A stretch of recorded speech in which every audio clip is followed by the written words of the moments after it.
Já, góða kvöldið og velkomin að Rauðaborðinu á miðvikudegi og eins og undanfarin miðvikudagskvölda þá þetta svona eins konar rauðsúkuborð.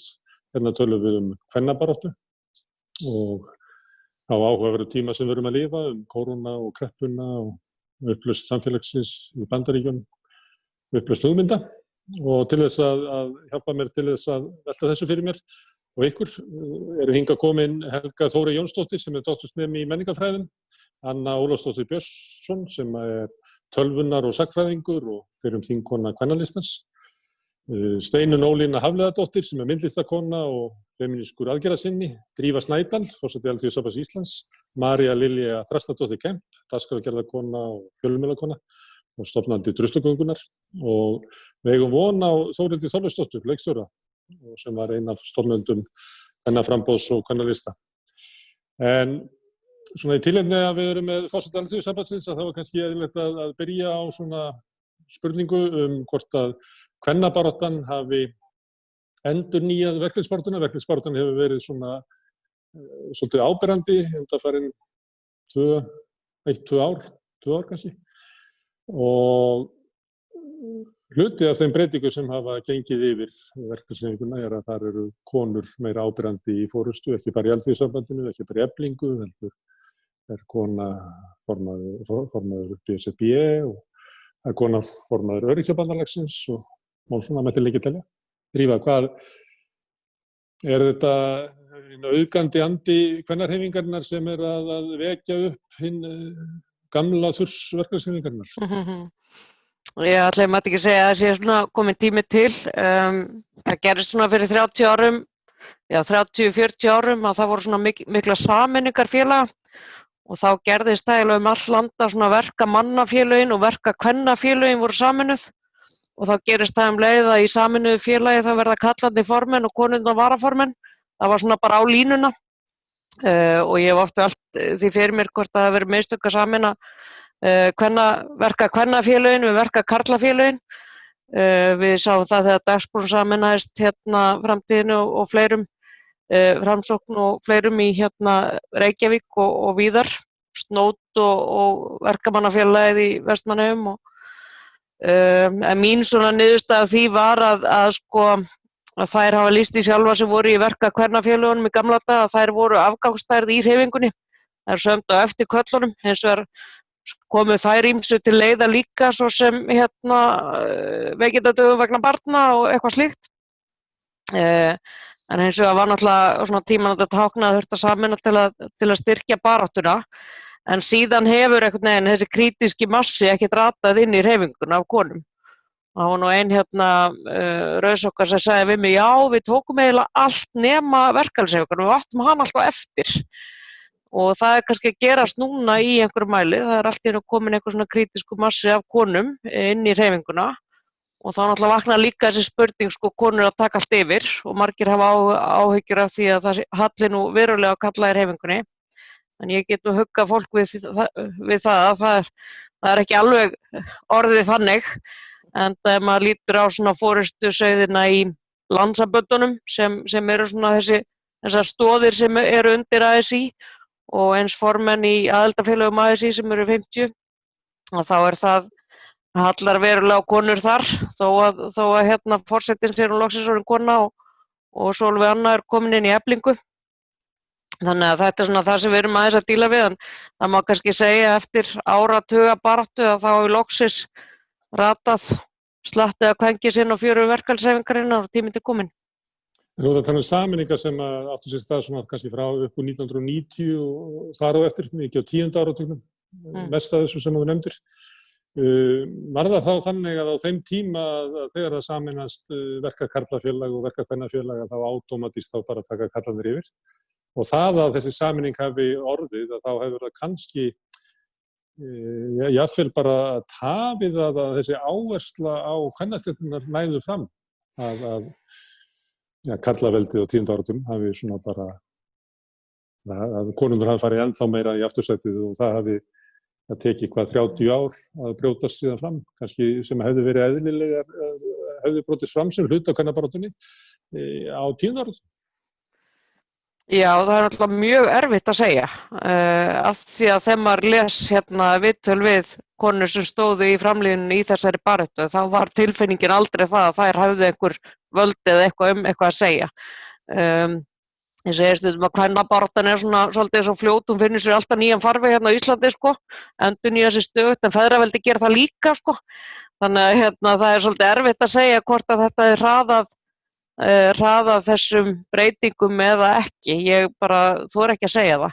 Hins vegar má líka segja það að svona áherslur verkalýðshreyfingarinnar, ég man þau vorum í átökunum 2015 og svona, þá töluðum mjög mikið um að hækka lágmarkslaun, töluðum mikið fiskinn, útgerðirnar, útflutningsgreinarnar og það var í rauninni kvennabarátta þó að það var aldrei sagt. Það var það sjálfsögðu kvennabarátta því það var það sem gagnaðist konum. Eins núna þessi stytting á áherslu á styttingu vinnuvikunar og svo framvegis, þannig að það má náttúrulega segja kannski að kvennabaráttan hafi verið oft og tíðum einhver undirtónn í kjarabaráttunni og það hafi sjálfur sér verið að flagga því að þetta væri dulin kvennabarátta. Þannig að nei, ég þori eiginlega ekki að segja það, ég veit ekki hvernig þetta hefði farið en ég veit að það var styrkur í því að sameina félög á sínum tíma en galli var náttúrulega sá að það voru karlarnir sem tóku yfir og konurnar sem voru í eftirsætinu en þær voru það líka fyrir. Anna, rauðsokkurnar sögðu kvennabarátta, stéttabarátta, kvennabarátta. Svo kemur tímabila sem kvennaframboð og kvennalistin eru svona meira áberandi og tímabil sem að þú tilheyrir. Var ekki áhersla á verkalýðsbaráttuna á þeim tíma? Jú, það var mikil áhersla í rauninni vegna þess að, og ég ætla nú bara að fá að koma því að gaman núna að fylgjast með að sjá konurnar þarna í forsvari svona víða, því þetta var náttúrulega það sem okkur dreyndum. En það er alveg á hreinu að lágmarkslauna sem sagt pælingar, krónutöluhækkanir og alls konar svona mál sem að kvennalistinn var með, að þetta eru náttúrulega rakin kvenfrelsismál í verkalýðsbaráttunni. Svo kom ég nú þarna á ská svolítið inn með eitt mál sem að ég ætla nú ekki að sleppa núna vegna þess að hann bleið þá vandamál og það gerði verktaka. Sem að á þeim tíma þá voru nú fórkólfar verkalýðshreyfingarinnar karlkyns ekki mjög hrifnir af því þegar maður nefndi það. Núna held ég allir gera sér grein fyrir því hvers konar allavega rauninni gerðarverktaka er að hún fer í fyrsta lagi illa með konur sérstaklega mjög oft, auðvitað alla sem komu nálægt henni, en þetta er líka allega bæða stéttarfélögunum og svo gerir þetta er bara leið til þess í rauninni að skerða kjör fólks á ýmsa vegu og þetta hefur ekkert skannast. Þetta eru hlutir sem að virkilega þarf að athuga með og þetta var fyrsta þingmáli mitt, það var gerðarverktaka og þá var ég nú ekki frekar en það að ég vildi bara gjarnan allt kemur upp á borðið. Allar upplýsingar það hvað þú myndir fá sem launþegi annars vegar og hins vegar sem gerðarverktaki. En þetta náttúrulega, ég var ekki fyrra sem að Prímera til dæmis, sem að tala stétt sem er mjög í eldlínunni núna, var með til dæmis alveg rakt að gerðarverktaka samninga sem að var alveg ASÍ fólk var að benda á og þetta fór ekki milli mála að þetta var í gangi. Þannig að það þarf svo sannarlega að þarna gera meira en það var gaman að sjá hvað er mikið á þessum málum sem við vorum að berjast fyrir af því öll mál voru náttúrulega kvennamál en sérstaklega held ég launamál og réttindamál eins og tagi voru kvennalistamál mikil. Það sem að breyttist þess ég var aðeins með rétt náði rauðsokkahreyfingunni svona í lokin, annars ætlaði að láta mömmu rötta þessu hún var en hún kláraði dæmið ekki alveg þannig að við þurftum að stofna kvennalista og þeir sjá það bara þannig enn í gangi. En þarna leiðin í rauninni sem rauðsokkar voru afskaplega hrifnar af var það að konur gerðu sig gildandi í karlastarfunum og þá myndi bara allt leysast. Það var smá svona töf á því, það leysir ekki allt og þarna kvennalistin í rauninni kom með þá áherslu að hefðbundnu kvennastörfin hver sem sinnti þeim ætti að vera jafn mikið metin eins og karlastörfin, að það ætti að vera jafn mikilvægt að passa til dæmis aldraða börn og svona, þar sem að konur voru meira, og hjúkra og öll þessi umönnunarstörf, eins og að passa peninga, eins og karlarnir gerðu nú mikið þá, og að passa vélar og svoleiðislega. Og þetta er í fullu gildi ennþá. Við sjáum bara hvernig átakalínurnar liggja. Þetta er bara alveg í fullu gildi. En hérna, verkalýðshreyfingin svona sem stofnun, að hún hafi verið karllægari heldur en flestar aðrar. Að það hafi verið svona lengri tíma að sveigja hana til, þó að kannski hafi kvennalistinn verið með þessar áherslur á þingi. Hefur þú tilfinningu fyrir því, Steinunn? Það var rosalegt að eiga við karlana í verkalýðshreyfingunni. Þeim var alveg svoleiðis ótrúlega bölvanlega við okkur og okkar áherslur. Það var ekki bara gerviverktakan, sko, en það var alveg ofboðslega margt sem að við vorum að reyna að koma á framfæri í réttindabaráttu og sérstaklega launþega og svona, sem var alveg gríðarlega illa tekið. Ég veit ekki alveg hvers vegna. Það var ekki bara þetta hvað vilja þær upp á dekk. Það voru bara einhver tónn, það var einhver ný rödd, það var einhverja nýjar áherslur sem þeir bara kunni ekki við. Þetta var ekki það sem að þeir höfðu alveg upp við, og það sem þeir voru að gera var bara hreinlega rétt að þeirra mati, og kannski eðlilegt þegar að það hafði ekkert gerst í svo óútboðslega marga áratugi. Þannig að við náttúrulega vorum ákveðin ógn við þá líka á þeim tíma. Það lagast mjög hratt með samtalinu og með því að ryðjast inn á þing og ryðjast á hinn á þessa staði þar sem að karlar hafi verið allsráðandi, að þá bara þetta samtal það hjálpaði. En mér finnst þetta hafi tekið býsna langar tíma, en ég brána að sjá Drífu, sjá Sólveig og sjá alla þessar konur sem er í forsvari núna, sko segja í rauninni allt það sem að ég hefði viljað gjarnan að við hefðum verið að segja fyrir 30 árum, sko. En þetta er flott, samt. Hérna með, sko, þetta var náttúrulega tvískipt, kynjaskipt. Verkalýðshreyfingin voru karlafélög og bara rein karlafélög. Voru kallar þar inni sem aldrei þurftu að sitja fund þar sem að satt kona, og kannski þetta verið bara svona erfitt vígi. Kannast þú við eitthvað svona, Steinunn, hérna, einhver svona vígi þar sem að karlarnir eru bara að hafa hegðað sér eins og þau vilja áratugum saman, og sem að eru kannski erfiðari heldur en það sem er svona aðeins meiri blöndur þau verið. Það var að nefna nöfn. Nei, hérna, ég hef klálega að maður sér svona ákveð viðmót sem að ég held að samfélags ennþá að takast á við varðandi þessa vissu normaliseringu samfélagsins á virði og mikilvægi og fleira, og náttúrulega sér það glöggt að einhvern veginn það sem við höfum vanist að telja mikilvægara eru karlastéttinar, og ég veit ekki, mér finnst mjög einkennandi til dæmis fyrir svona mína æsku og uppeldi að hafa alltaf í gegnum mjög skólagöngu séð hvernig til dæmis kennslustéttin var vanvirt, og mér finnst það alltaf glöggt merki það að það hef ekki verið einhvern veginn tekið mark á henni af því hún var svo kvennavædd. Og ég veit ekki, ætla að sé ekki bara, ég meina, að karlmenn skilji ekki og hafi vanist einhverju svona vissu vinnuferli sem er orðið úrelt núna, en var náttúrulega frá byrjun alltaf að móta út frá þeim, eða svona þeirra svona þeim í hag út frá vinnutímum akkurat, eða vinnutíma, eða hvenær var fundað, og fleira. En auðvitað sér maður það víða. Mér finnst þetta samanskapi eins og með árunum hafi fleiri konur koma að vettvang í þessari baráttu sem að skapar heilbrigðar svona myndir og speglanir fyrir konur að sjá og geta skilað við eigum góðan hluti við að geta gagnrýnt og mótmælt og mótað eitthvað svona breytt normatífinu og mótað annað kerfi sem er svona jafnara að því leytinu til að virða til allra kynja um vinnu og virði. Já, Helga Þórey, hvað segir þú þetta að verkalýðsbaráttan hafi verið svona karllæg svona lengi? Áhugavert, ég var að hlusta á þetta núna.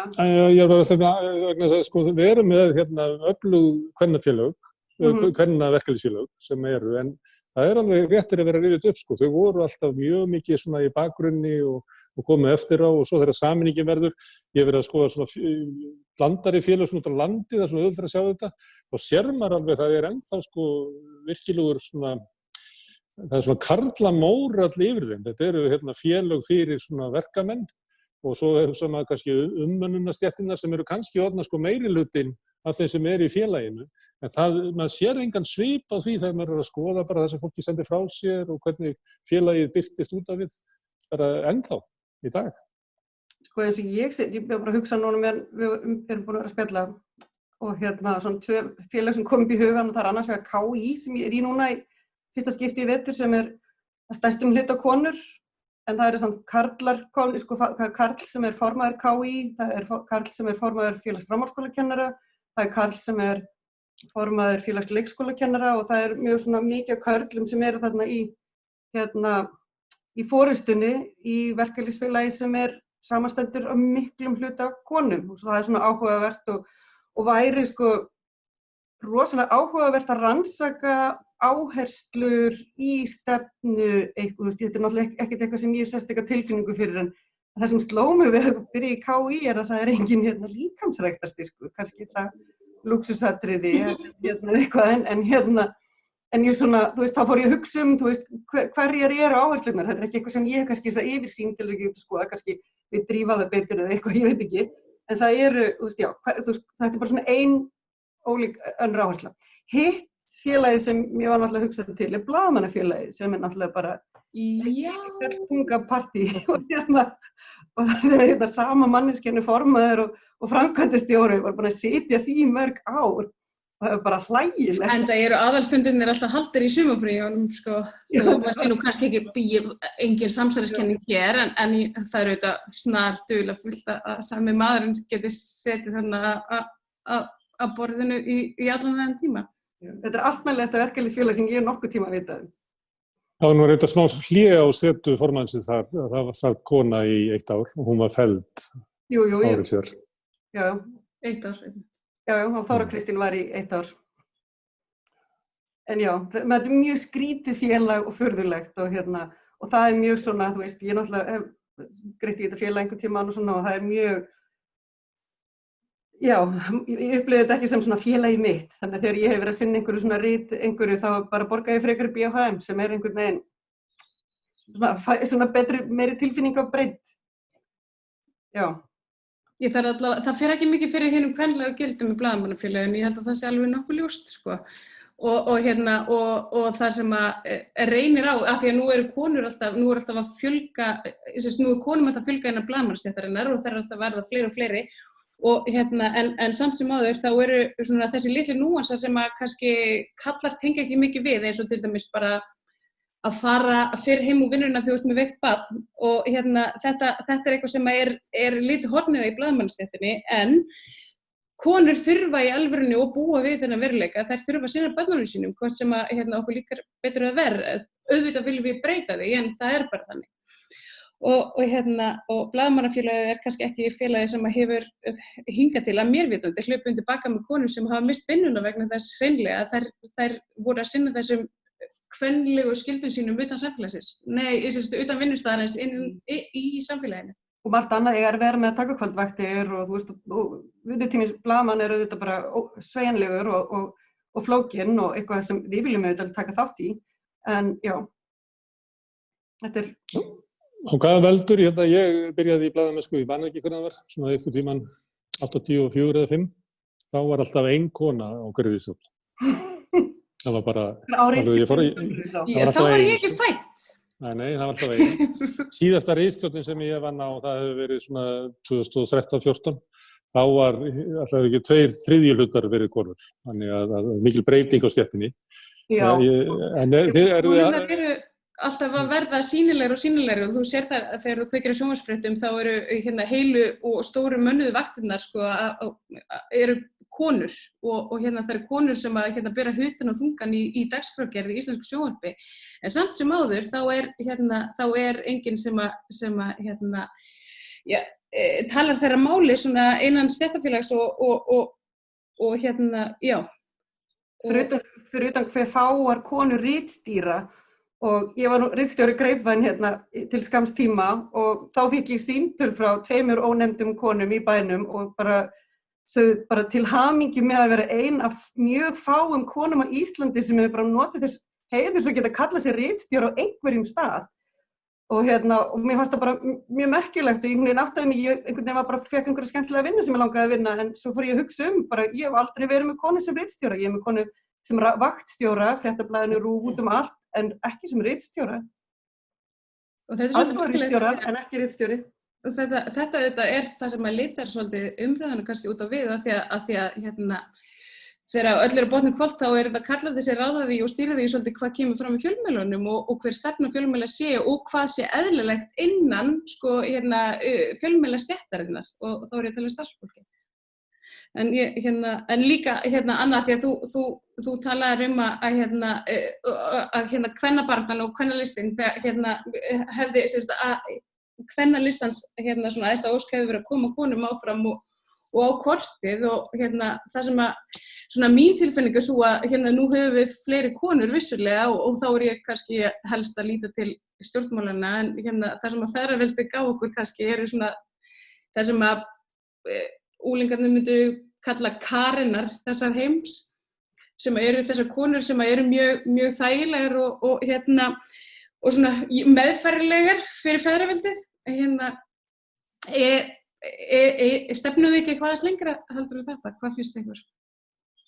Alveg klárlega, ég verð nú að fá að koma þess vegna þess að það var kannski eitt af því sem okkur var legið að hálsi fyrir þarna á sínum tíma.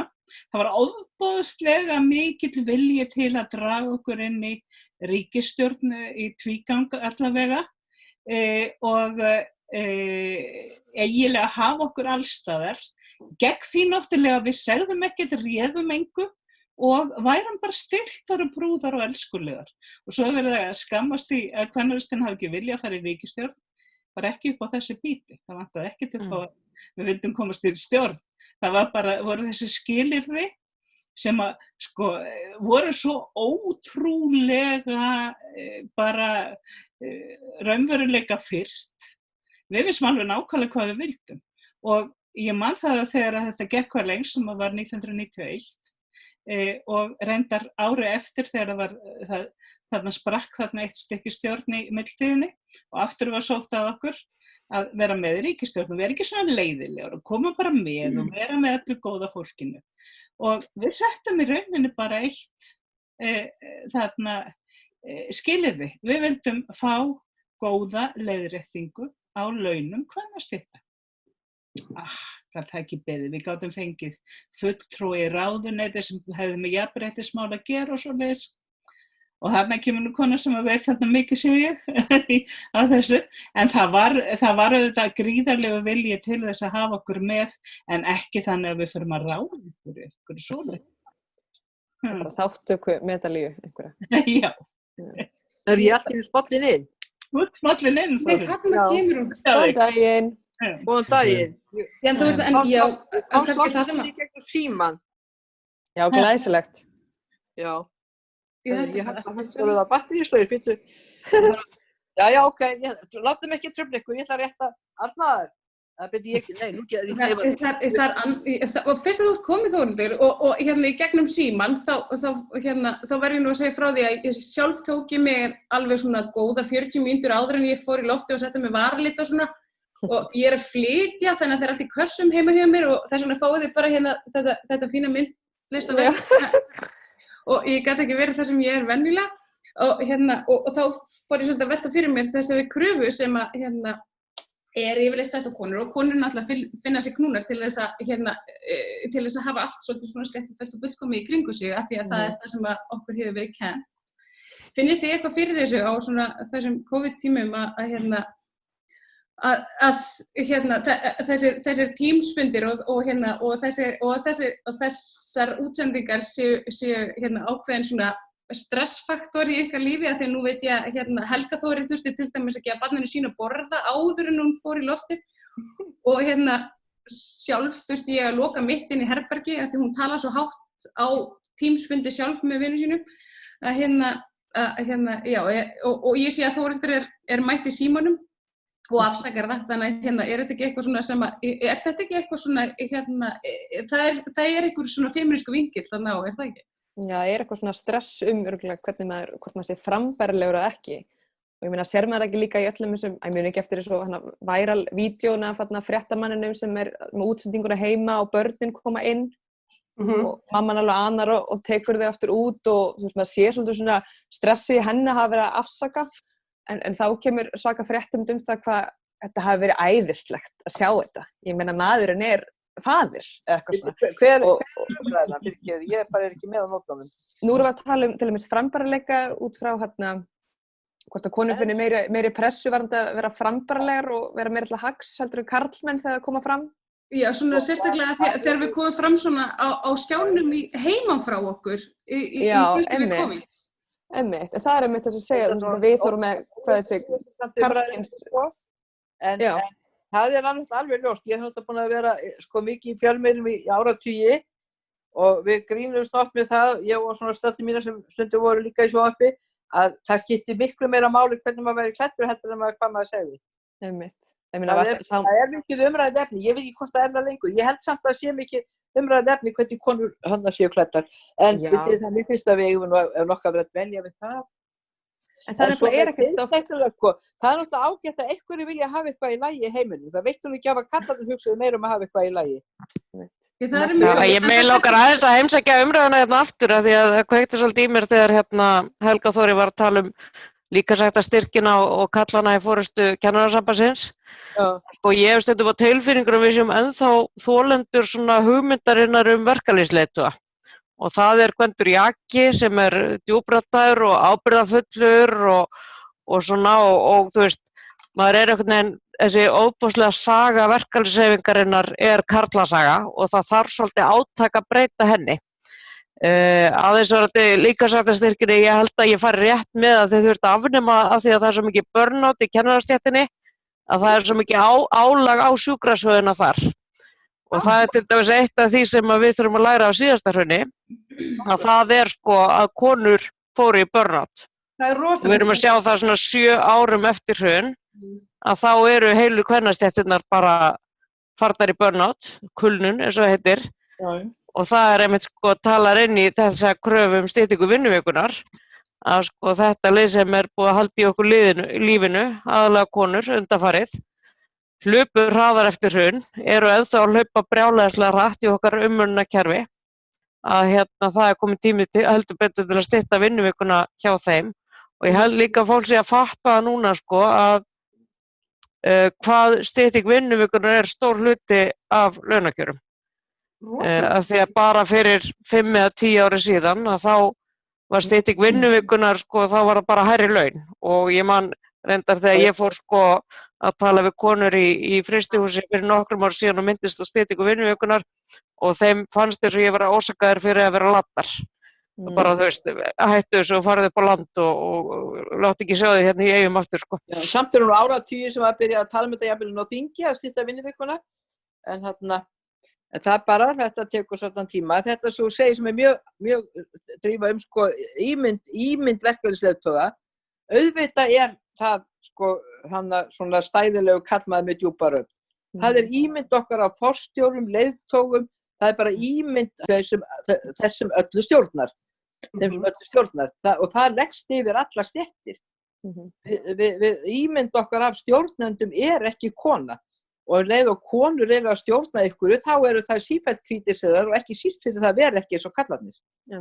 En þið hér á landi eru þið að breyta þessari ímynd gríðarlega mikið og maður gleðst bara eiginlega hvern dag að þegar þið komið fram, hvort það þú eða Sólveig eða Sonja eða, fyrir nú gleymi ég örugglega að gera þetta með skandaliserar og sem eru núna í Þórun, þið sem hafa verið svona mest femínískar og komið fram virkilega sterkt fyrir hönd kvennastéttan og flugfreyjur og allt þetta, að þið eruð að breyta ímyndinni og maður heyrir núna ótrúlega lítið að því voru að ræða sko hvernig konur kæmu fram hvort það væru vel til að hafa þar og hreint í kringu það.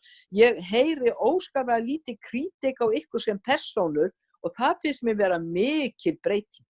Það er verið að ræða það sem þið segja. Ég held sko að, Þórhildur, þú kannski komst inn í svona hálft samtalið að því að við vorum að tala um þessa kröfu sem við sem konur finnum allar fyrir að hafa allt svolítið svona slett og fellt í kringum okkur. Ég var að segja frá því að ég hefði örugglega verið alveg góða 40 mínútur að stilla upp kamerunni og setja mig varalit og svona og klæða mig í ykkur svona, mussu sem var kannski svona fólki bjóðandi vegna þess að ég er sjálf í fullu námi og standi í flutningum á milli landa og það er alveg nóg að gera. En og þar alveg úr því spratt sú umræða sko að þessir tilteknu fundir og þessir fundir þar sem að við erum þar sem að okkur er varpað á skjái á heimilum okkar, þar sem við erum vanar því að vera og þar sem að við erum kannski vanar því að vera kannski bara í tápfélagsókum og með hárið út allt og ég get alveg sagt ykkur að þessi snúður hér til dæmis, hann er vegna þess að ég er með svo skítut hár. Þannig þetta hefur búið til alveg svona glænýjan einhvern veginn svona hringa vandamælum sem að ég átta mig ekki einu svona á að væri til í heiminum fyrir en akkurat þegar COVID skall á og það er þetta að ég þurfa að gera mig til fyrir skjáin, sko. Er það ekki líka bara að því að, þú veist, þessir aðstæða að vera á svona Zoom-fundum, gerir mann berskjaldaðri og ég held að það sé líka alltaf þessi svona hugsuna og eins og ég hugsa, sko, það sérst ekki í rúmi, sko, en ég ekki örugglega búin að búa það, að því að maður held ég sífellt að leita að því, hvar getur fólk fengið högg að mér, hvar mun það pota og þá finnur maður oft ofugsuna og ég á maka sem hefur líka oft farið og talað og svoleiðis og ef ég ber upp þessar hugsanir við hann þá er eins og ég sé að ofhugsa þannig að það er enginn að pæla í þessu steinu það er enginn að bakvið þetta allt saman er sko hugmyndafræði og hugmyndaheimur sem að sem að gera þessar kröfur til kvenna og við náttúrulega lærum að gera það sjálfar og við erum ótrúlega hræddar við kritik. Við erum hræddar við einhverju líki ekki við okkur, réttar að köllunum líki ekki við okkur, köllunum þykir við ekki sætar eða þægilegar eða hugulegar eða eitthvað og þannig að við náttúrulega styðjum kerfið mjög mikið með því að vera samþykkjandi. Það er mjög mikið hlutverk kvenna að vera samþykkjandi af því að við höfum ekki ákveðið reglurnar og við erum dæmdar ef við ekki fylgjum þeim. Konur eru dæmdar alveg ótrúlega og sérstaklega þær sem að ganga fram fyrir skjöldu. Og við erum oft fánaberar eigin kúunar. Já, einmitt. Við lærum að gagnrýna eigið kyn og halda ekki með okkur. Já, við erum alveg framvarðasveitin í því. En við verðum að passa okkur að festast ekki í mér finnst oft konur verður svo fljótar að afvega leiðast og að fara að tala afleiðingarnar en ekki orsökina. Já, mér finnst þú áhugavert því við vorum að tala þetta með Zoom og útlit og líka með burnoutið því ég er búin að vera framhaldsskólakennari í vetur og er búin að þurfa að vera með beina útsendingu af kennslu bara heima frá mér. Ég byrja kannski ekki sérstaklega við útlitið, fyrst vorum ég og nemendur, við vorum eitthvað á leið og voru bara lágu krakkarnir í rúmi og voru bara, mér finnst Njáll alveg, og þetta var svona afslappara, en kannski minna útlit og meira einhvern veginn þetta með einkarýmið og og hvaða stað ég á, eins og ég sé að drífa á skrifstofunni sinni, eða ég vona að sérst ekki með þess að fána heima hjá þér, en já, þannig að það er svona þetta að fá alltaf einhvern inn í einkarýmið sitt og ég var með 55 nemendur sem ég var að fá stanslaust heimtíminn og mér varst þau mörg vera ofsalega flókin og einhvern veginn erfitt að stýra og ég veit ekki hvort kallar voru að díla við það sama eða hvort þetta kvennastéttar hlutur en allavega sem kennari og kannski líka því maður er alltaf að venda ákveðin valdastrúktúr eða svona ákveðna dýnamík, ég er þessi og þið eru nemendur og svo allt í einu er ég bara með eitthvað 10 ára barn sem ég er meira seriós eða þannig að maður svona, maður kannski mennskast og það er svona, voru alls konar svona litlu núansar sem ég einhvern veginn svona datt inn í að hugsa á þessum tíma. sem maður veit ekkert endilega með að hafa verið óöruggur með áður, sko. Ekki beint óörugg, heldur bara voru nýir og kunni ekki á. En þetta var svona hitt, þetta með burnout, kulnuna sem vorum að ræða. Þetta var alveg, ég er alveg í doktorsnámi og ég er búin að verið í erfiðu námi, alls konar gert á það, en ég hef aldrei verið að fegin bara einhvern veginn átti jafn erfitt einhvern veginn. Það er bara rosalega gott að fá punkt á önnina. Þannig að þetta er alveg, þetta er brjála starf. Þetta er það og sífellt verið einhvern veginn að leggja meira og meira á konur. En það sem ég líka finn fyrir og hef verið mjög hugsandi yfir hverrabaráttunni, að það er þegar ég náttúrulega geng inn í svona kalla menningu og það var bara kallar verið í þessu embætti áður og þeir hafa mótað það og svo framvegis, að maður þarf svolítið að hafa fyrir því með sjálfu sér að hugsa vil ég gera þetta eða er ég að gera þetta af því að ég ætla að ganga inn í, taka mér rými í kalla heiminum. Og ég með 2 dæmi til dæmis, ég og Sólveig Anna lækkuðum báða launin hjá okkur þegar við tókum við embættum og þá heyrum við þær vilja jafnrétti, hvaða jafnrétti er þetta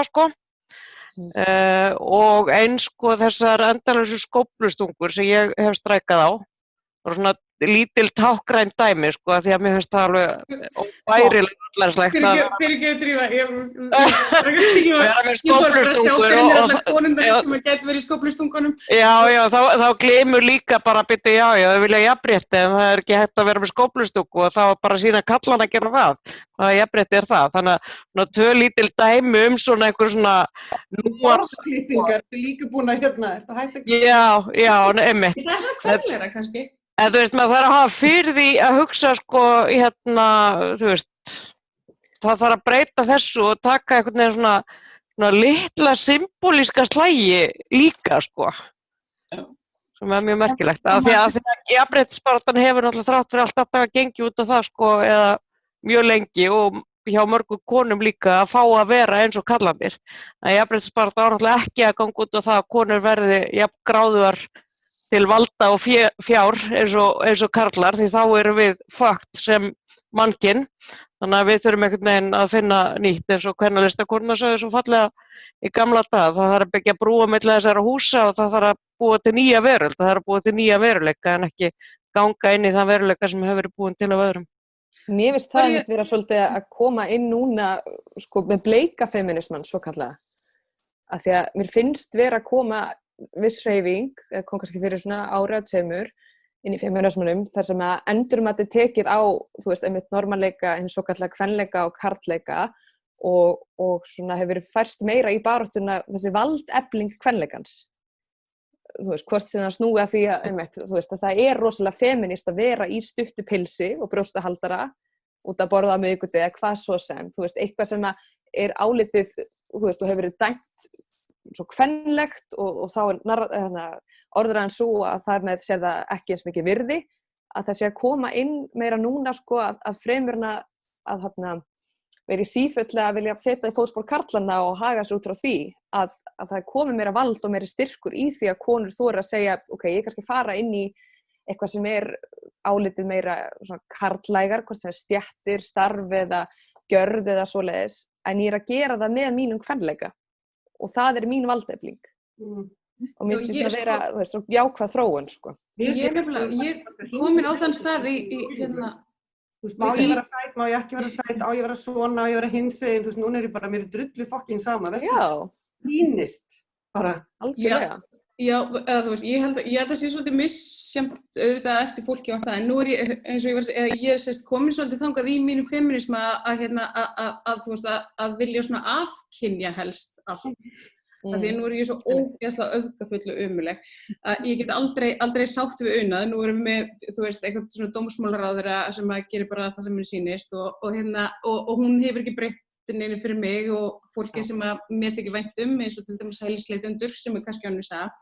En og þannig að ég er að upplifa það að konur séu að bregðast mér innan kerfis og þegar þær séu komnar í valdastöður eins og til dæmis ráðherrastöðu og núna er ég kannski að fá smá wake-up call sem hvítur forréttindafeministi og það sem ég er að átta mig á því að að kannski snýst þetta ekki bara karla og konur, sko.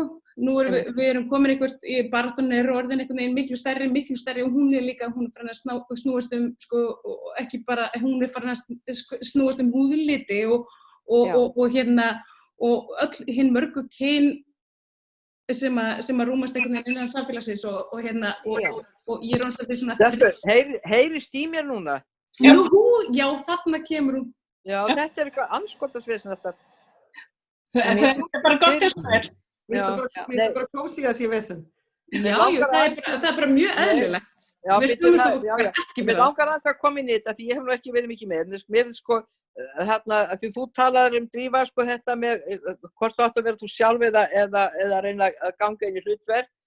Sko, það er bara nákvæmlega þessi munur á, sko, kvenfrelsi og jafnrétti. Þess vegna hef ég aldrei, sko, í þess að kalla ég mig ekki jafnrétti sinna. Og þakkaði fyrir að sýtur í ræði eftir mig, Drífa mín, þetta voru ræði frá mér með húsin 2. Og en það er nú ekki málið. Heyrði í mig núna? Já.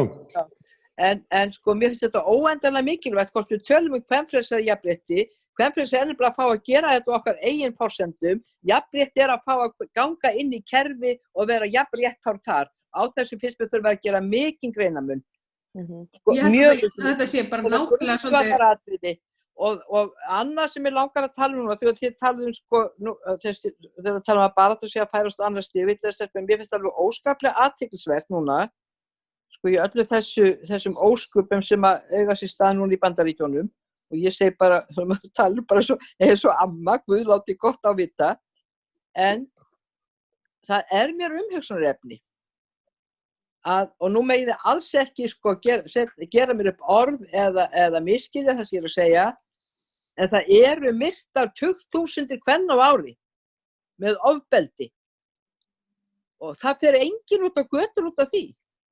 Þetta nákvæmlega sami grunnur, þetta tegund sem hatar og óttast aðra tegund og vill gína yfir henni og vill gera alveg klárt hver ræður og hver hefur forráðaréttinn. Þetta alveg saman hvernig stendur á því að það fer enginn út á götu til að mótmæla því að 20.000 kvenna eru myrtar af eiginmönnum eða skildmönnum allan heim.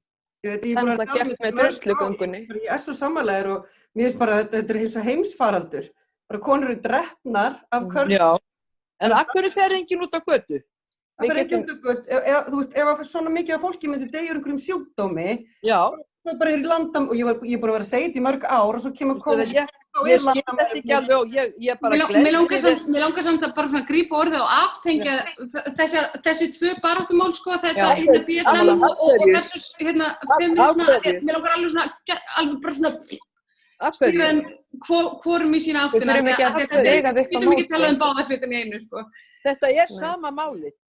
Já, en við erum svona ekki að bera þetta saman á mót og segja ef þetta þá ekki hitt, þú veist, það hægt að gera hvort tveggja. Nei, akkurat, en margir, akkurat. Ég vil frekar tengja þetta frá sem er að gerast í Bandaríkjunum og frekar tengja þetta mitt við eins og akkur þetta ekki skilgreint sem heimsfaraldur og akkur hefur það ekki verið gert fyrir löngu. Akkurat. Akkur þetta ekki skilgreint sem heimsfaraldur, ef við tölum bara Ísland.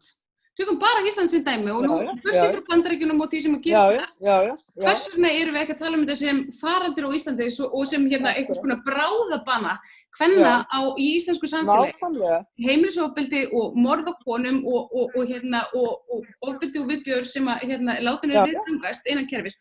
Og svo það líka svolítið merkilegt, það sem að það hafa farið svo ofboðslega margar byltingar í gang og það eru svo rosalega margir með á nótunum og fólk og orðræðin í samfélaginu, hún hefur breyst. Og svo munar, það sem að kergjan virðist liggja og það sem að allt virðist stoppa er stjórnsýslan. Það breytist ekkert innan stjórnsýslunar. Það verða ekki til lagabreytingar sem að einfalda þolendum lífið og það verða ekki til neinar sko, heimildir eða nokkur þök sem að halda utan umfang þessa ofbeldis sem að viðgengst á Íslandi. Þannig að sko við erum öll meðvituð, það búið að vekja okkur til meðvitundar með öllum þessum átökum og þú veist, dönsum í hörpu átökum og þú veist, við vitum að ofbeldi til og við vitum að það mjög alvarlegt og því beint gagnvart konum í íslensku samfélagi að mjög stórum hluta. hvers vegna gengur okkur svona illa að uppræta það þegar það kemur að stjórnsýslunni? Ég held að því miður þá munir stjórnsýslan ekki leysa þessi mál. Nei, og Kannski bara viljinn ekki fyrir hendi. En hún verður nefnilega að taka við. Þetta sko, bæði á Íslandi og annars staðar þá þetta bara innan gæsalappa viðurkennt sem hluti af feðraveldinu. Já. Og nánast þess að sé náttúrulögmál og ef við lítum á því stærra samhengi með að feðraveldi beitir sko alla ofbeldi, þeir beita hver annan ofbeldi, þeir sem eru lægra settir, þeir beita konur og börn ofbeldi og þeir beita náttúrulega ofbeldi. Þannig að ofbeldi eina máttarstólpum feðraveldisins. Stjórnsýslan, hún aktar alltaf eftir á, löggjöfin kemur vegna þess að það er samfélagsleg krafa. Já, samfélagslega krafan samt sem áður orðin svo óbúslega sterk og trúandi. Ekki nógu mikið. En það að þetta sé kerfisbundi einhvern veginn ekki komið inn í vitund okkar.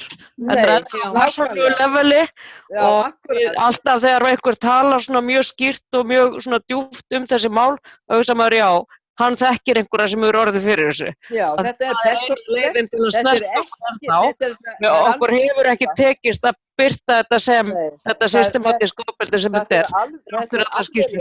Þetta alveg rétt Lífa, við persónulega gerum það. Og síðan auðvitað viljum við hjálpa þeim sem í þessu lenda og síðan viljum við beina athygli að einstaka ofbeldismönnum.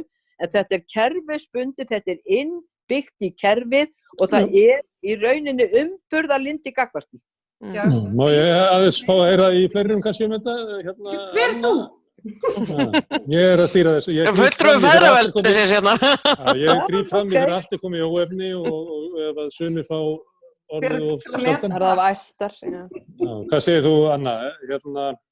Sko, það sem að stendur alltaf rosalega mikið í mér tregðan í dómskerfinu. Þeir sem að fara í þennan slag að vilja virkilega brjóta bara eða vera í rauninni að brjóta þessa hefð sem ennþá og hefur verið og það það að það menn geti komist upp með þetta án þess að hljóta refsingu, án þess að það sé yfir höfuð hægt einu sinni að saksækja þá sko. Og það er þessi tregða sem enn í gangi og ég skil ekki hvað hún rótgróin, hvað hún djúp og ég verð nú að viðurkenna það að stundum hugsa ég bara sko, þetta fólk hvaða heimur þetta sem þeir lifir í, af hverju samúðin eða valdaleysið gagnvart þessum gerendum. Ég ætla aðeins að grípa þetta að því má ég, Gunnar, ég er búin að tala mikið kannski. Nei, það þetta með þolendur upplifir réttlæti að það nú ný doktorsritgerð þetta eftir hana Hildi Fjólu Antonsdóttur og hún vill meina sko þolendur sé ekki endilega fá réttlæti í gegnum réttarkerfið og ætlast ekki einu sinni til þess vilja réttlæti í gegnum viðurkenningu samfélagsins og þá var það nánast umhverfi og stuðning þar og ég nautast nú að hitta Angelu Davis þegar hún var hérna á Íslandi og hennar stærsta barátta núna baráttan gegn fangelsun og ég bara, þú veist, ég einhvern veginn að komast meira og meira þangað að við leysum ekkert með því að fangelsa fólk. Þannig að ég svolítið bara svona núna upp á síðkasti hef ég orðið svona meira og meira skeptísk á að réttarkerfi sé bara eitthvað gott kerfi. Nánast, sko. En hvað með lögregluna? Hvað með að leggja niður lögregluna? Ég ekki komið þangað prívat og persónulega, sko, nei. Svartir í Bandaríkjunum vara við því að fólk haldi það að dómskerfi geti fært því réttlæti. Þetta dómskerfi vinnur gegn okkur. Það kannski við konur líka. Það sé bara fráleitt fyrir konur að gera kröfur að réttarkerfi færi þau réttlæti. En sko réttarkerfi vinnur gegn þeim eins og að vinnur gegn konum og ég sá bara eitthvað svona mínum daginn og veit þetta. Það þegar svartur karl í einhverju glæpasamhengi, ákærður eða eitthvað, þá er alltaf fortíðin hann skoðuð en þegar er hvítur karl, þá hafum við öll svo miklar áhyggjur af framtíðinans. Og þetta tengist náttúrulega beint inn á sko, því það er alltaf hvítir karl, þessi hvítu karlar sem eru að sko ráðast á konur og eins og einn hérna sem sko nauðgaði einhverju stelpu og kastaði henni í ruslaga og einhvers staðar í San Francisco og þar. Já, hann Brock. Það var allir svo hryllilegar áhyggjur af framtíðinans og allt sem hann gæti orðið. En sko, dómskerfið og lögfræðingar hafa alltaf, sko, auðvitað með undantekningu, verið hluti af vandakerfinu. Lög eru meðal annars sett til þess að vernda yfirstétt og vernda peninga og völd og þannig að dómskerfið ekkert gert til þess að almenningur finnir það réttlæti. Auðvitað, sko, ég að tala núna pílt aukafullt, en við verðum að gera okkur grein fyrir því að það að dómskerfið tekur ekkert með þess á þessum málum vegna þess að þetta viðurkennt. Svo bara svona leiðilegt, ef einhverjum sagði fórnarlöp eitthvað svona, þetta almennt viðurkennt að þetta sé hluti og ásættanlegur hluti af kerfi. Verandi lögfræðinemi, þá verð ég að vera ósamlega Þórhildur að lög séu kannski, lögin séu vandamálið, því ég vil meina, ef við ætlum að búa í samfélagi. Ég sagði ekki að þau væri vandamálið.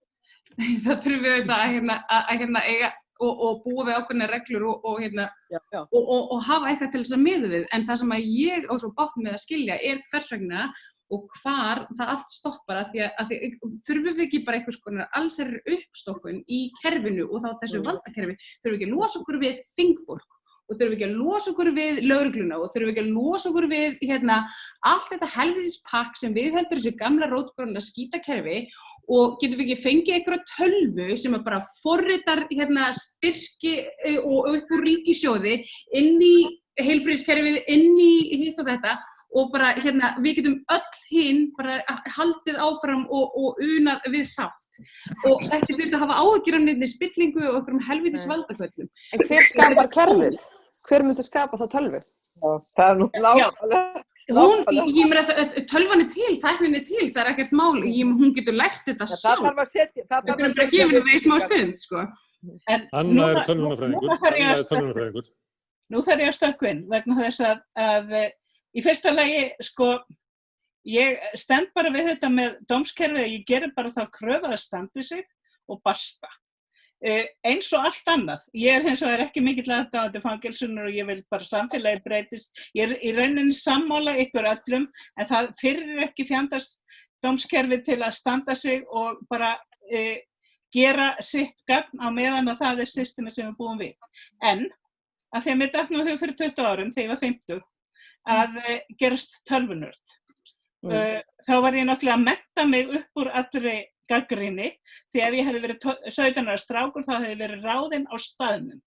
Það eru nefnilega fleiri af þessum viðurkenndu valdamönnum til heldur en þessi djúpurödduðu stóru gæjar. Það eru ungu strákarnir sem voru á góðri leið með að taka alla framtíðin okkar í tæknimálum sem býsna stór hluti af tækni samfélagin okkar sem við búum í núna. Og sko það munaði engu og kannski erum við nú ekki sloppin fyrir horni í því að það yrðu bara 17 ára strákar sem að pöntuðu pítsu klukkan 11 á kvöldin sem að bara þetta er frasi frá konum í tölvunörðastéttinni að sko konurnar komu ekki að á þessum tíma.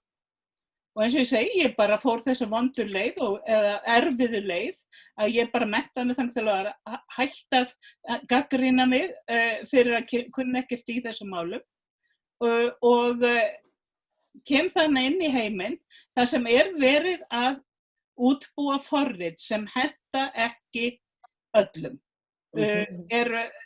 Sko í versta falli bara hreinlega fjandsamleg forrit, viðmót sem að bara, þú veist, ekki ætla nema þessum 17 ára strák sem er orðið 24 ára þegar þarna komið sögu og vinum hans og þeim bara fjandan sama hvort aðri geti notað það. Þetta bara ómanneskjulegt umhverfi sem að ákveðin hópur vildi bara gjarnan að yrði svoleiðis áfram og yrði bara þeirra sér leikvöllur. Er ekki mikið talað um það að í Silicon Valley séu fyrst og fremst svona strákar og þeir séu voðalega mikið að ráðskast með framtíðarsmannkynsins?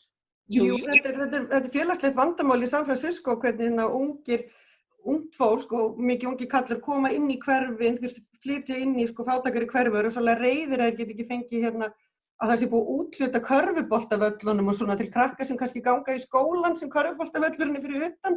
Þeir vilja bara hafa aðgang að og svo vinnutíminn líka allir í rugli, fólk alltaf að mæta 10-11 og vinna fram á kvöld og það er alveg fullt af vandamáli sem fylgir nákvæmlega þessu. Það er mjög spennandi að defina þennan hópa. Ég vann sem sagt í þessum heimi í 17 ár og verða að gæta réttlætis að mér var afskaplega vel tekið og þótti örugglega bara mjög skemmtilegt eintak af skrítinni mannesku sem að datt inn í þetta. En það að hafa áhrif þarna, að það er bara meira en að segja það. Og versti hluturinn, og það hefur verið kannað, versti hluturinn er því miður ennþá sá að það er svo auðvelt að fá konur til að efast sjálfar sig í þessum heimi sem er ekki úthlutaður okkur, sérstaklega sem fæddust 1952 eins og ég, eitthvað svoleiðis. Og við erum náttúrulega bara þvílíkir dínósaurar og að við fáum að hafa áhrif, það er kannski þessi sjálfsritskoðun sem kemur meira inn í og það eru voðalega margir, það er til sérstaklega hugtak það sem að konum finnst það að séu svona intruders, að þessi að ráðast inn í heim þar sem þeir eigi ekkert að vera og megi ekkert vera. Anna, ég sagði nú áður að konur væru að fánaberar í varðandi ýmist þessum kúarðar og þú segir þær efast sjálfa sig og þeim finnst að vera intruders. Ég meina, ég held að grunnurinn að þessu öllu saman, það er auðvitað menningarlegur, við erum svona aldar upp, en ég held líka að þarna komi líka til djúpstæður ótti. Því að konur eru haldnar djúpstæðum ótta við refsingu feðraveldisins, við ofbeldi og við refsingar. Þannig að þær eru alltaf að gæta sín, að passa sig að tróða engum tær og svo framvegis. Þess vegna eru þær alltaf fullar af efasemdum og alltaf heldur að ég ætti að vera þarna, heldur að ég ætti að gera þetta, og eru alltaf tilbúin að halda aftur að segja, bara efast sjálfa sig. Ég þekki enga konu sem er raunverulega með sterka sjálfsmynd. Og að því við tölum en væri þá ekki, að því að nú erum við hérna alla saman komnar í þessum nornapotti, að kveða niður nákvæmlega þessar, hvað er þetta nákvæmlega sem að við hræðum? Það er auðvitað, árásurnar sem að við fáum frá feðraveldinu er að við séum ekki nógu klárar, B, við séum ekki nógu sætar, C, ekki nógu hæfar, ekki nógu sterkar, þið vitið, allt þetta. Hvað er svona hræðilegt við að vera stundum ljót? Hvað er svona hræðilegt við að gera stundum mistök og okkur svona? Ég held að í alvörunni að það sé kannski það sem við þurfum að ég allavega veit fyrir sjálfa mig að ég þarf að minna sjálfa mig á nákvæmlega þessa möttru mjög oft á dag og áður en að ég veð fram á ritvöllinni eða geri hvern fjáran sem að mér dettur í hug þann daginn, að gagnrýnin sem ég fæ, hún er aldrei á okkur málefnulegum grunni, hún er alltaf nákvæmlega þessi og hún brýtur mig alltaf mikið niður, samt er þetta bara, þú veist, eina sem konur geta gert, að mínu áliti í þessu, því þetta er auðvitað kerfislegt og þetta er innbyggt í feðraveldið, að við beinum ekki alltaf sjónum okkur sjálfum hvort að við getum lagað eitthvað heldur að krefjast breytingar hjá öðrum og eina leiðin fyrir konur því að ef þær eru einar og berskjaldaðar þá eru þær heftar. Það er samstaða kvenna. Það er samstaða sem er lykilatriði fyrir allar breytingar. Sameinar erum við sterkar, við erum veikar þegar við erum ein og ein. Má ég aðeins vinda svolítið umræðinni? Má ég aðeins breyta í lokin takt og af því að þið eru búin að lýsa vandamálinu og margt sem þeir eru að lýsa minnir á baráttu svartra í Bandaríkjunum, þetta að óttast þegar maður ég er labbút á götunni og óttast ekkert en þið óttist kannski eitthvað og svartur óttast kannski ennþá meira, búa í óvinnasvæði. Drífa nefndi Angela Davis og það var, hún starfaði með Black Panther og það var mikil svona diskussjón það, hvernig getum við náð árangri? og það var horft til þess að það er þetta móbílsera fólk í mótmælum og það hefur verið nefndar hérna svona ákveðna bylgjur þar sem verið að benda á eitthvað tiltekin mál og eitthvað fleira. Þeir komust að því að það þyrfti að organisa, það þyrfti að skipuleggja baráttuna. Og ef við horfum svona aðeins, kannski gefa það fyrir mig, að horfa svona aðeins nokkra áratuga aftur hérna sigra kvennahreyfingarinnar og kannski minni sigra. Og í þessu samhengi, þú veist, hvort að áherslan sé á það að móbilisera með því að vekja athygli á hlutum, með því að draga fram í umræðinni og svo hins vegar svona að organisa sig eins og til dæmis var gert í kvennalistanum, eins og var gert í rauðsökurhreyfingunni, þar sem verið að búa til skipulag til þess raunverulega að breyta kerfa. Hvar kvennahreyfingin stödd að þessu leyti? Hún í því að búa til bylgjur og byltingar sem eru svona almannamiðlun til þess að áhrifa almenningsálitið til þess að koma sér fyrir í umræðinni eða eitthvað kerfi sem til þess að ná fram raunverulega breytingu? Það nú galli við kvennarhreyfinguna, sko, einu sinni þekkti alla feminista á Íslandi með nafni, nú þetta bara út allt, sko, það ekki. Mér langar að taka bara eitt dæmi svona því að það að fara. Eitt mjög fallegt dæmi og skipti rosalegu máli, ekki endilega praktískt heldur pólitískt og ég vitund okkar allra og það var þegar vændislöggjöfinni var snúið við. Þegar ábyrgðið var sett á kaupendur en ekki konurnar. Og það var náttúrulega óbúslega femínísk aðgerð þó að hérna dómararnir haldi þetta alltaf undir lokuðu þinghaldi svo þannig að enginn viti hverjir eru hérna nýðingarnir. Þetta tók 10 ár. Fyrst þetta frumvarp kom fram, þá var þetta svo svívirlegt og svo svakalegt þegar Kolbrún Halldórsdóttir kom með þetta fram árið 1999. Bara fullkomlega óhugsandi. Þetta tók 10 ár og þá var þetta orðið normaliserað. Og hérna, af því að nú ég alltaf tilbúin til þess að læra og nú þekki ég, áður var ég mikil talskona þessara leiðar, þessara sænsku leiðar, en núna eftir því sem að ég hef kynnst fólki í kynlífsiðnaðinum betur og betur, þá virðast raddir þeirra vera algjörlega þvert á nákvæmlega þessa leið. Þannig að ég get ekki með nokkrum úti verið hérna, samsvara mér því og hérna að samsvara mér þeim feminism að þykja vænt þessa leið, sko.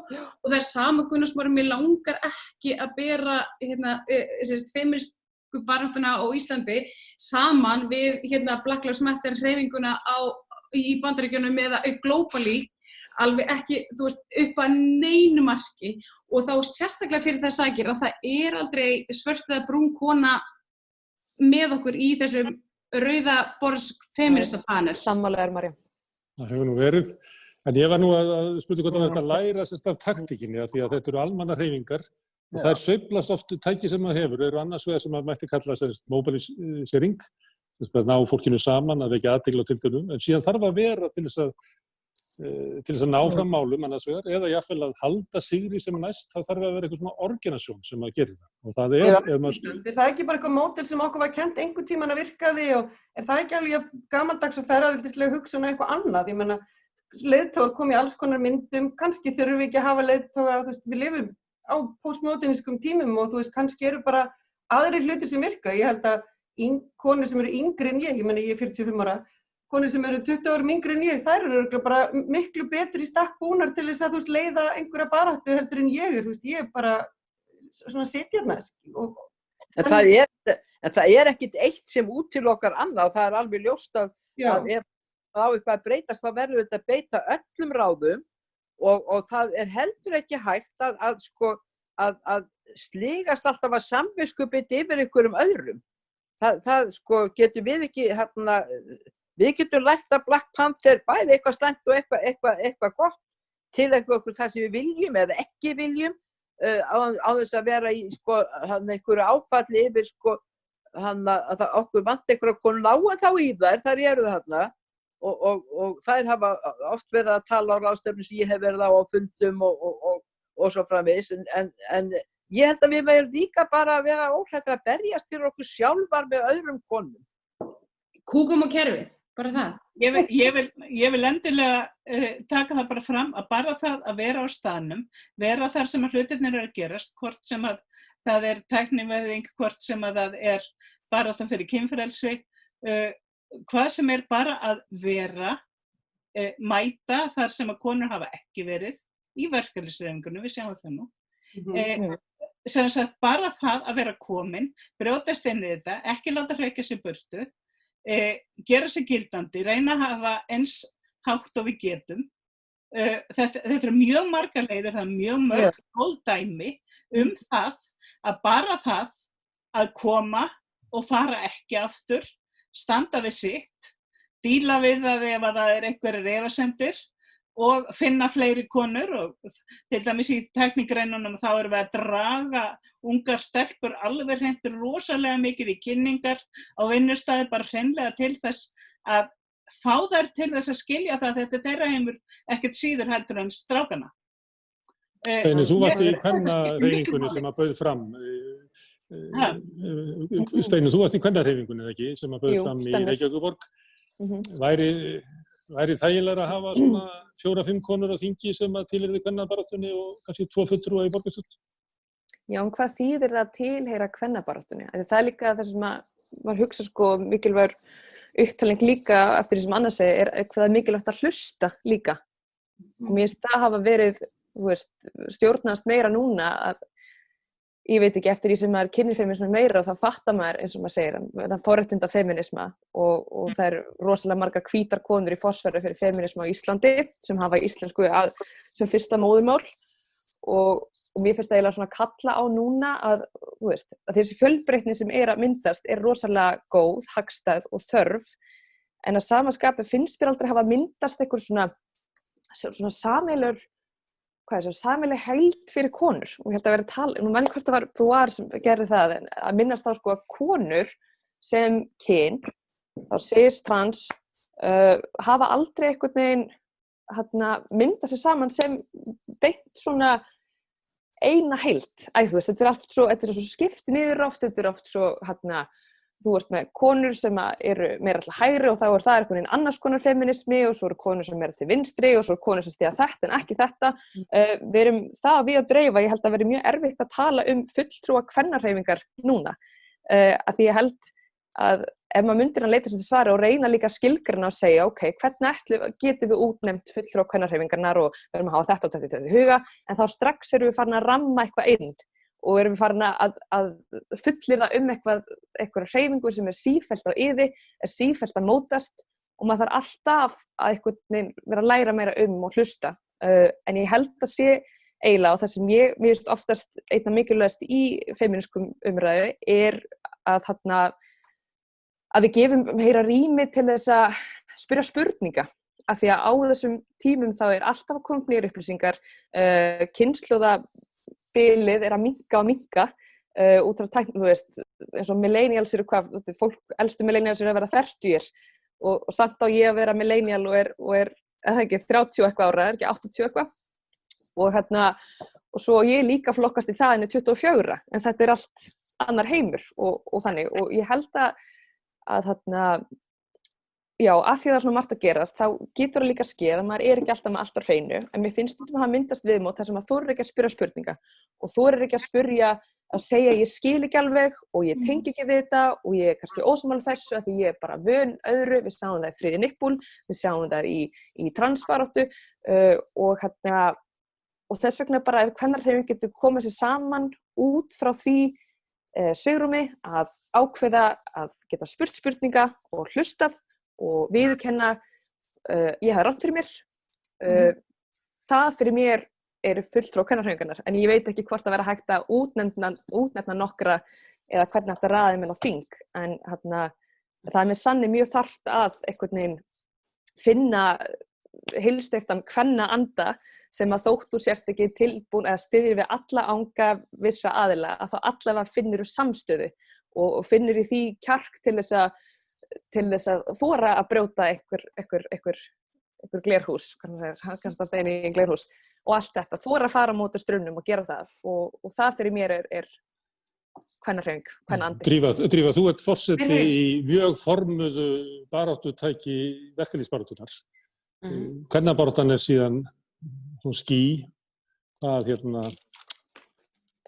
Hver er svona munur? Er eitthvað sem að kvennabaráttan geti fengið af þessari svona formgerð eða ættum bara alls ekki heima? Mér finnst alls ekki að það er að formgera kvennabaráttuna eitthvað sérstaklega mikið.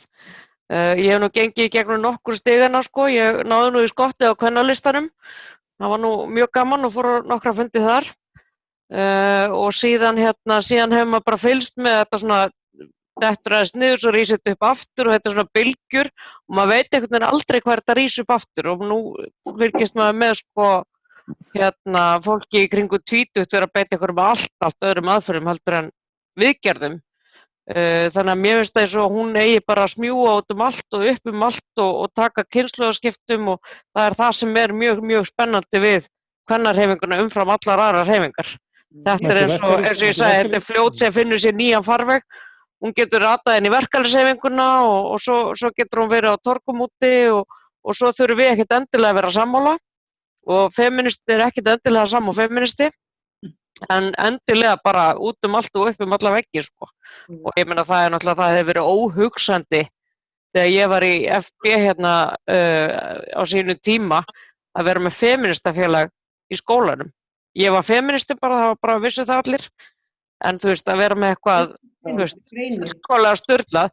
Ég hef reynda stundum svolítið að ágera því að það sé búið að normalisera þetta of að það er allir feministar og þá og hægt að fela alls konar syndur undir þeim hatti.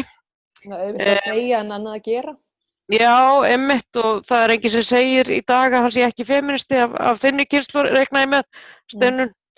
En ég bara, það á ekki að koma böndum á kvennarhreyfinguna. Mér finnst æðislegt að þetta sé svona algengt, þú veist, bara hugtaki feminismi, það er bara svona komið þarna út og það er þarna úti og duggar bara og jú, það er auðvitað stundum með bara svona, já, kannski ekki alveg eins feminist og ég myndi, en það er einhvern veginn, að þetta er ekki skammarirði, þegar eins og við Drífa erum að svipa aldrei, þetta er bara hallarslegt og það var ekkert kúlegt að vera feministi. En svo vil ég líka benda á það að stundu sérstaklega ég var í samtökum kvennaathvarf og við vorum berjast austurrísku leiðinni og alls konar og breytingum á stjórnarskráni og við vorum að taka upp alls konar mál. Oft var okkar sterkustu baráttu systur, það var kvenfélagasambandið. Já. Og það voru framsóknarkonur sem voru frekar sterkar þá. Skilur, maður bara leitaði bandamönnum þar sem þær voru að finna, optimistar, skilur, þetta kom stundum úr ótrúlegustu áttum og það var í kringum eitthvað verkefni og við náðum að skipuleggja það, náðum þetta ekki að breyta stjórnarskráni en gerðum svona heiðarlega tilraun til þess að koma okkar skýru farinn, en þannig að þetta er bara svo ótrúlega mikið afl og stundum nærða saman og verður ykkur sprengikraftur og svo dreifist það og svona. Þannig sé ég kvennarhreyfinguna. Gunnar, Já. þú spurðir hvort að væri betra að hafa ykkur að fulltrúa inn á þingi og því borgarstjórn sem að, sko, það mættu alltaf spyrja spurningarinnar, er ekkit skrítið að skuli ekki vera neitt sem tala máli kvenna? Ég get ekki séð að það gerir nokkur einasti sem er í stjórnmálum. Þegar þeir fylgja kerfi. Nei, það verðist ekki vera bundið við kyn.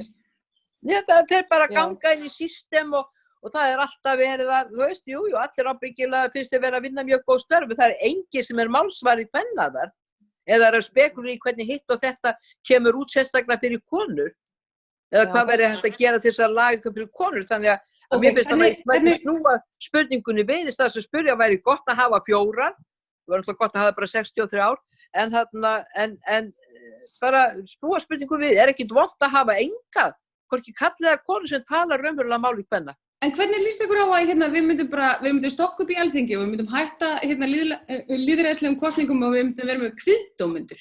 Við myndum vera með svona slembiúrtak þar sem við fengjum fólk bara til þess að stýra landinu í, 2-4 ára senn og það væri bara Didda Smith og Sigríður í Rjúpufelli og það væri bara Gunnar í Vesturbænum og það væri bara Marja Lilja og við þyrftum öll að koma okkur saman eitthvað svona ákveðin svona samfélagslegan konsensus að jafnrétti og fjárútlát til heilbrigðiskerfisins og etc. Væri það kannski ekki bara eitthvað aðeins betra?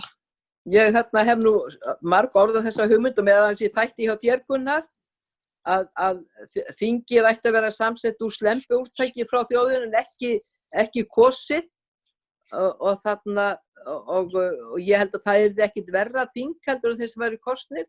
Með vissu skilur það yrði alltaf rótasjón og auðvitað ekki hægt að skylda fólk til að fara inn á þing en ætti að skylda fólk til að fara inn á þing. Já, ég meina reyna því alveg svona nánast skylda fólks að neita lýðræðis þeir réttar, þá ætti að segja eða vinna á elliheimili, annarkvort. En ég held að það gæti orðið dálítið skemmtileg útkoma að fá bara raunverulega þjóðin inn á þing. Já. Mér finnst þessi úrtakspæling mjög áhugaverð mér finnst sko svona hugmyndir ekki eins og til umræðu og það svo fast og það er ekki þetta ræðan einar hugmyndir það hefur aldrei verið þið vitið eitthvað þannig að við þróumst allt og hægt að hringdu bara í mig eftir þetta við skulum tala þetta já, heyrðu, já, það er þú í mig Nei, ég hef sko, af því að ég hef áhuga á því hvernig er hægt að endurnýja stjórnkerfi þannig að þau sé ekki steingeld og þau fæði ekki af sér til dæmis eins og þau að gera í dag, þau fæði af sér fascista eða populista, hvað sem við viljum kalla það, þetta fólk er afsprengi kerfis og lífs, skilju, þeir fæðast ekki svona, það er vegna einhvers og þess vegna þurfum við sífellt að vera spekur í hvað getum við gert þess að breyta þessu. Já, nú klukkan svo margt að ég verði að setja komu í þessa umræðu. Setjum við kartöflurnar, Gunnar. Eitt lítið, það hafa verið gerðar tilraunir, anarkismi sem var gamla fræðasögðu mitt, það voru gerðar býsna athyglisverðar tilraunir. Sumar fóru betur en aðrar verð og í Barcelona fyrir þarna vonda borgarastríðið á Spáni, að þá fóru þau svolítið langt í að framkvæma svona dálítið í áttina því sem þeir að segja. Þannig að þetta meira að segja, gengið ekkert rosalega illa. Það hefur aldrei verið gefið séns að taka þessa umræðu og gera hana djúpa og finna leiðir, ég get að segja, þetta sem ég að stinga upp á sig eina rétta leiðir, en við verðum að skoða lýðræði því það að bila stórkostlega og það stórhættulegt. Já, við heyrum hvað það segir eins og maður sagði. Það augljóst að þetta sprettur ekki upp að bara óttanum við populisma, þetta sprettur þetta líka upp á því að það ríkjandi tilfinning hjá flestum landsmönnum að fulltrúar á þinginu eða bara stofnunarstjórnmálin sjálf þjóna ekki hagsmunum okkar og endurspegla ekki það sem fólk sem brennur á fólki og það sem fólk helst vildi ræða og það sem brýnast að fást við, því miður það þannig. En við verðum að setja komu hér við umræðuna við Rauðaborðið og ég þakka ykkur kærlega fyrir sem hafa komið við í kvöld, Helga Þórey Jónsdóttir, Anna Ólafsdóttir Björnsson, Þórhildur Þorleifsdóttir, Steinunn Ólína Hafliðadóttir, Drífa Snædal, María Lilja Þrastardóttir Kemp. Mamma kom með eina tillögu í lokingunnar. Já, eina. Já, hún bara ein. Mér finnst bara að kalla margar góðar konur á borði. Mér finnst að þegar ég organiserar við hittumst einhvern tíma. Já, takk! Já.